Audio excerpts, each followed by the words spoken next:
Aujourd'hui, nous commençons chez Forrester Création, dans les bureaux principaux, où Taylor annonce à Brooke que Ridge est passé à autre chose et qu'elle pense qu'elle devrait faire de même.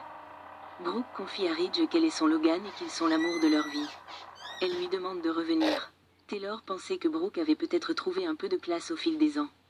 Mais elle avait tort, elle se jette toujours sur Ridge.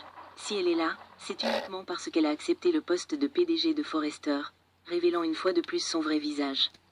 Brooke proteste, affirmant qu'elle l'a fait pour convaincre Carter qu'il avait tort. Et maintenant Ridge est de retour. Ce terrible chapitre est derrière eux. Elle dit à Ridge qu'ils doivent guérir.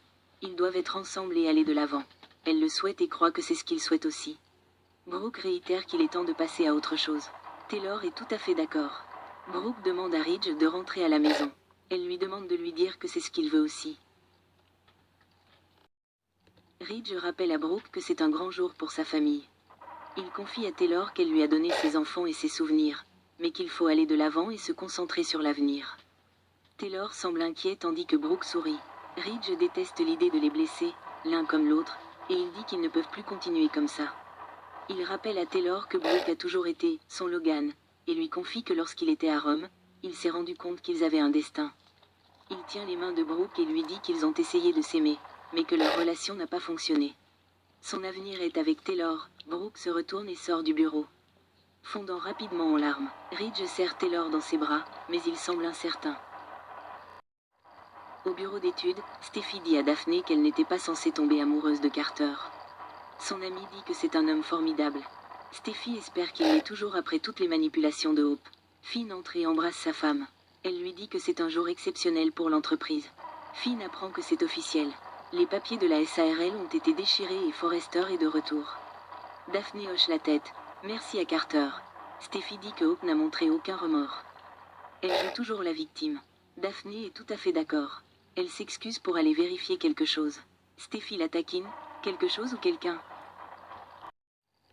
Au chalet, Hope n'aurait jamais imaginé que Carter, parmi tous les autres, la trahirait.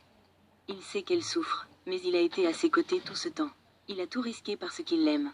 Hope affirme qu'il a tout gâché. Carter dit qu'il était temps de réparer les dégâts. Elle suppose que cela signifie qu'il conservera son poste tandis qu'elle perdra le sien.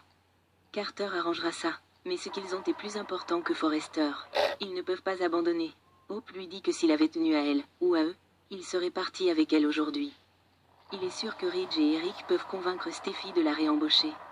Hope lui demande s'il est sérieux. Ils ne l'écouteront pas après ce qu'il a fait. Ils l'ont gardé uniquement parce que leur ego est trop grand pour croire que leur bon petit soldat les a trahis. C'est plus facile de la blâmer.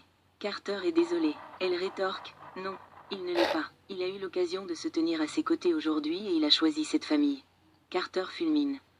Il n'arrive pas à croire que Hope remette en question sa loyauté envers elle après tout ce qu'il a fait pour elle. Hope raille, loyauté? Il a embrassé Daphné. Il l'a abandonnée au moment où elle avait le plus besoin de lui. Carter dit qu'il a choisi sa conscience. Il se sentait mal, mais elle ne voulait rien entendre. Hope réfute qu'il savait que les conséquences seraient difficiles, mais ils ont convenu de le faire ensemble. Carter dit, alors, faisons-le ensemble, à moins que, elle demande. À moins que quoi? Il répond, à moins qu'il ne soit plus désirable parce qu'il n'est pas en mesure de l'aider. Hope rit, voilà, alors. Ridge et Steffi ont fini par le convaincre. Il pense qu'elle se sert de lui. Carter, non. Mais il pense qu'elle est tombée amoureuse de lui à cause de tout ce qu'il était prêt à sacrifier pour elle. Tous les hommes de sa vie l'ont laissé tomber. Puis il arrive comme son chevalier en armure étincelante, et à la seconde où quelque chose tourne mal, il disparaît de sa vie. Elle lui rappelle ce qu'il a dit la première fois qu'elle a été renvoyée. Qu'il ne laisserait jamais cela arriver. Elle lui reproche d'avoir conclu un accord avec Ridge et Eric et de l'avoir piégé. De sorte qu'elle ne le voit plus comme l'homme dont elle est tombée amoureuse. Elle dit, au revoir, Carter. À la maison de la falaise, Steffi et Finn discutent de son sentiment d'être soulagée depuis le retour de l'entreprise. C'est plus qu'une entreprise, c'est un foyer. Elle repense à tous les souvenirs qu'elle y a depuis son enfance. Steffi a toujours voulu diriger l'entreprise et faire la fierté de sa famille. Elle songe qu'après avoir eu affaire à un Logan, il leur faut maintenant en affronter un autre, encore plus rusé. Finn hoche la tête. Brooke, Steffi le confirme. Elle voulait parler à son père, probablement pour défendre sa fille.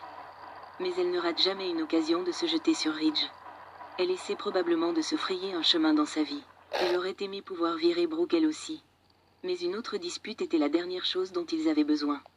Elle espère ne pas s'immiscer dans la tête de son père et le culpabiliser pour l'éloigner de sa mère. Plus tard, Carter, assis derrière son bureau dans le bureau d'études, regarde avec tristesse une photo de Hope. Il se souvient soudain de Daphné qui lui dit qu'elle se servait de lui. Soudain, Daphné entre et lui demande s'il va bien. Il répond que non. Hope croit l'avoir trahi et ne veut plus rien avoir à faire avec lui. Daphné hausse les épaules, sa perte. Il faut du courage pour affronter ses torts et faire ce qui est juste. Il allait partir pour Paris, mais elle ne peut pas, car elle n'a jamais rencontré un homme comme lui. Carter dit qu'il apprécie que Daphné l'ait aidé à se trouver, mais il se sent très dévasté, après avoir perdu Hope et avoir vu Ridge et Eric rompre leurs promesses.